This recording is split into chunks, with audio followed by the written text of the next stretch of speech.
Gonna start. Hey everybody, this is Brian Anderson here from Fathering Together for another Sunday reflection. Hope you all are having a great day and a good weekend. It's been really hot here. We spent a lot of time outside in the pool and the slip and slide this weekend. Yesterday, right, and today we did a lot of chores. But I'm here with my co-pilot, Clara, and we wanted to talk a little bit tonight about. Remember what we said? How we love our family. How we love our family and how important family it is. How important family is, right? Right. And for us, it's been a pretty momentous couple of weeks. My youngest turned 4 about a week and a half ago. We found out this week what the fall looks like for our school programs and what's going to happen with you this fall. Tell them. My e-learning starts on my dad's birthday. Yes. So we'll be doing about a month at home e-learning before we potentially go back to the somewhat regular schedule in person in our school district. And as I reflected on what we wanted to talk about, and as I was talking with Clara, you want to say something else? Okay.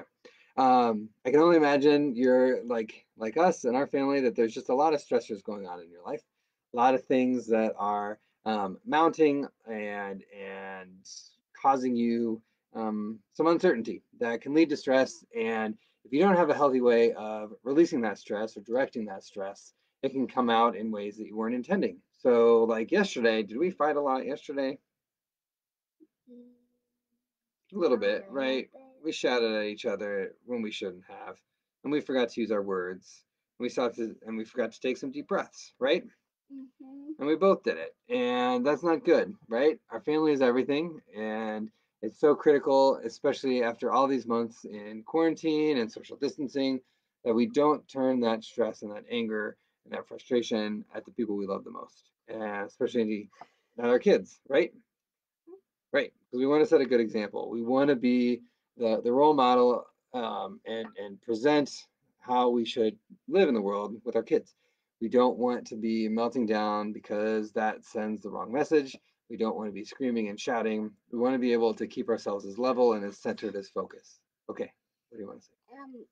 We cleaned the basement like a lot. Mama helped, Dada helped, Daddy helped, Natalie helped, and I helped. Yep.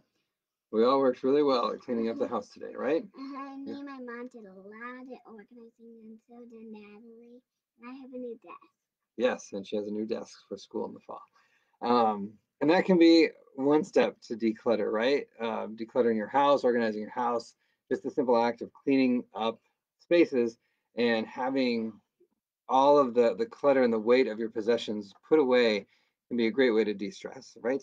But there's plenty of other ways, right? You can go for a run, you can talk to people that you don't normally converse with, connect with a dear friend who can give you some insights and perspective on situations, reframe a situation for you. There's so many ways. And I've seen in the group an increase in stress level from posts that people are having. The guys on our mental health team are connecting with more and more people in our Dads with Daughters and Dads with Sons community just to help them process and get through the day in ways that these unprecedented times are just not helping us, are just compounding that stress. And thankfully, there are so many other ways in both that kind of personal way of decluttering, of finding ways to kind of release that stress, but also in professional ways. And we at Fathering Together are excited to work with the Men's Story Project and Dr. Richard Cohen and Dr. Paulo Yanez to create a series of workshops for us to find a community to process that stress as well. Starting August 4th, we have 5 workshops every Tuesday evening, starting with kind of general coping and emotional awareness skills to how to communicate best with your kids and your partners, and then some age range related groups too. So those dads that have 0 to 5-year-olds, 6 to 12, and teens and beyond, we've got some support groups set up for us to really communicate and get some feedback, talk about strategies on how best to walk through this difficult time together, especially as we look to the fall and transitioning back into the school year. So, you want to say one more thing? Oh, we can't make it bigger. So, I really, as always, appreciate all of the support we're all giving already in the Facebook group, how we're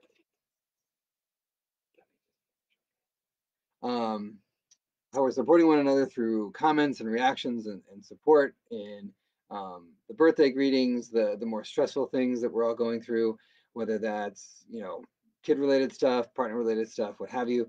So keep up the great work. Join us in the groups that we have, the series of groups we have coming up. Um, it's donation suggested, so there's no financial obligation to keep you from not joining. And beyond that, we've got some other interesting stuff coming up. I'll be posting later this week once I get this kid to bed as well. But anything you want to say before we say goodnight? Okay. As always, I appreciate you all. You all make me a stronger father. I hope the insights you gain from people in the group make you a stronger father. And beyond that, it's all for the kids, right? So be well. I'll see you around the group and have a wonderful evening.